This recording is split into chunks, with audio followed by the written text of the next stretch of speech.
ఎవరైనా సరే ఆరోగ్యంగా ఉండాలంటే శుభ్రత పాటించాలి. మరి శుభ్రత కావాలంటే ఎలిం ప్రొడక్ట్స్ వాడాలి.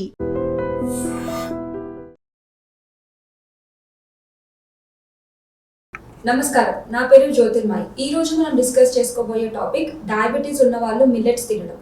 సో ఈ మధ్య కాలంలో మనం చాలా చూస్తున్నాం, డయాబెటీస్ పేషెంట్స్ మిల్లెట్స్ చాలా కన్జ్యూమ్ చేసుకుంటున్నారు. సో ఎంతవరకు ఇది మంచిది, ఎంతవరకు మనం తీసుకోవచ్చు, లేదా నార్మల్ రైస్ బదులు కంటిన్యూగా దీన్ని రీప్లేస్ చేయడం మంచిదేనా? సో ఆ టాపిక్ గురించి ఈరోజు మనం డిస్కస్ చేసుకుందాం. సో మిల్లెట్స్ అనగానే చాలా healthy, the most important complex carbohydrate అనేది మనకి లభిస్తుంది. సో కాంప్లెక్స్ కార్బోహైడ్రేట్ అంటే ఏంటో ఫస్ట్ మనం తెలుసుకుందాం.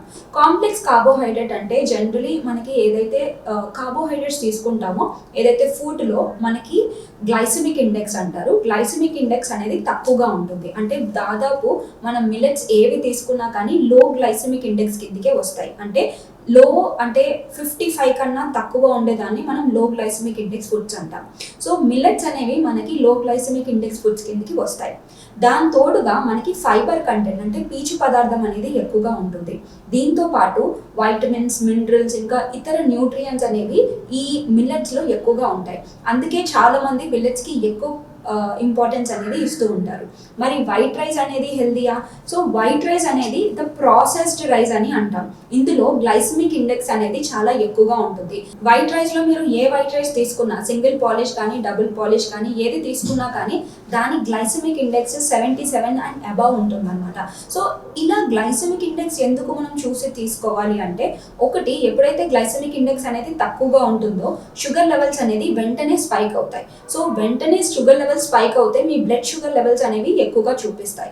అందుకని మనం తక్కువగా స్పైక్ అయ్యే, ఫైబర్ ఎక్కువగా ఉండే ఆహారాలు జనరలీ మనం డయాబెటిక్ పేషెంట్స్కి రికమెండ్ చేస్తాం.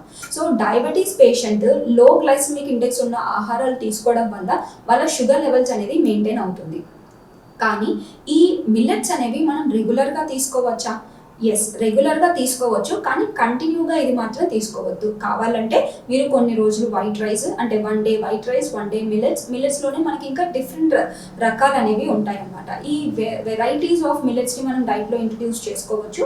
సో కాంప్లెక్స్ కార్బోహైడ్రేట్స్ అనేవి ఓన్లీ మిల్లెట్స్లోనే ఉండవు. దీంతో పాటు మీకు వేరే ఫుడ్స్లో, స్పెషల్లీ ఇప్పుడు పొటాటో కానివ్వచ్చు, లేదంటే మనకి స్వీట్ పొటాటో కానివ్వచ్చు, కందగడ్డ, ఇలాంటి దాంట్లో కూడా కాంప్లెక్స్ కార్బోహైడ్రేట్ ఉంటుంది. కంపల్సరీ మీరు మిల్లెట్సే తినాలని ఏం లేదు. మిల్లెట్స్తో పాటు మీరు వెరైటీ అనేది చూస్ చేసుకుంటే మంచిది. ఒకరోజు మిల్లెట్స్లో మనకి వివిధ రకాలు ఉంటాయి కాబట్టి ఒకరోజు జొన్నలు కానీ, ఒకరోజు రాగులు కానీ, అండ్ ఒకరోజు ఫాక్స్ టెయిల్ మిల్లెట్, ఇలా మనం డిఫరెంట్ మిల్లెట్స్ని రోజు యూస్ చేసుకుంటే దాంట్లో ఉండే న్యూట్రియంట్స్ అనేవి వస్తాయి. కొంతమందికి ఎవరికైతే డైజెషన్ ఇష్యూస్ ఉంటాయో వాళ్ళకి ఈ మిల్లెట్స్ అనేది డైజెస్ట్ చేసుకోలేకపోతారు. ఈవెన్ డయాబెటీస్ పేషెంట్ అయినా కానీ ఈ మిల్లెట్స్ని రెగ్యులర్గా తీసుకుంటే షుగర్ లెవెల్స్ కంట్రోల్ అవుతాయని చాలామంది కంటిన్యూగా మిల్లెట్స్నే తీసుకుంటారు. కొంతమందికి ఇది పడదనమాట. అంటే వాళ్ళకి డైజెస్టివ్ రిలేటెడ్ ఇష్యూస్ ఎక్కువగా వస్తాయి. లైక్ బ్లోటింగ్ కానివ్వచ్చు, ఎక్కువగా కడుపులో నొప్పి కానివ్వచ్చు, కాన్స్టిపేషన్ కూడా ఒక్కొక్కసారి దారి తీస్తుంది అనమాట.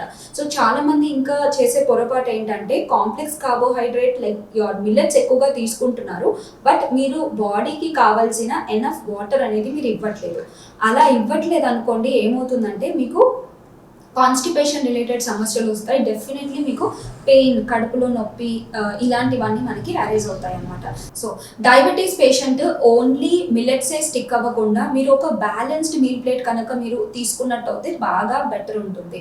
బ్యాలెన్స్ మీల్ ప్లేట్ అంటే ఏంటి అంటే, హాఫ్ ఆఫ్ ద ప్లేట్ మీరు ఫ్రూట్స్ అండ్ వెజిటేబుల్స్ తోటి కవర్ చేసుకోవాలి, 25% కాంప్లెక్స్ కార్బోహైడ్రేట్స్ తీసుకోవాలి, 25% ప్రోటీన్ తీసుకోవాలి, అండ్ మీరు తీసుకునే ఆయిల్ కూడా చాలా తక్కువగా ఉండాలి. Only ½ litre for 1 month for 1 person ఉండేలాగా చూసుకోవాలి. ఇలా కనుక మీరు తీసుకున్నట్టు అయితే షుగర్ లెవెల్స్ బాగా కంట్రోల్ అవుతుంది. దీంతో పాటు బాగా నిద్రపోవడం అండ్ మినిమం ఫిజికల్ యాక్టివిటీ అనేది చేసుకుంటే షుగర్ లెవెల్స్ కానీ బ్లడ్ ప్రెషర్ కానీ ఈజీగా కంట్రోల్ చేసుకోవచ్చు. ఇంకో టాపిక్తో మళ్ళీ కలుద్దాం. అంతవరకు నమస్కారం.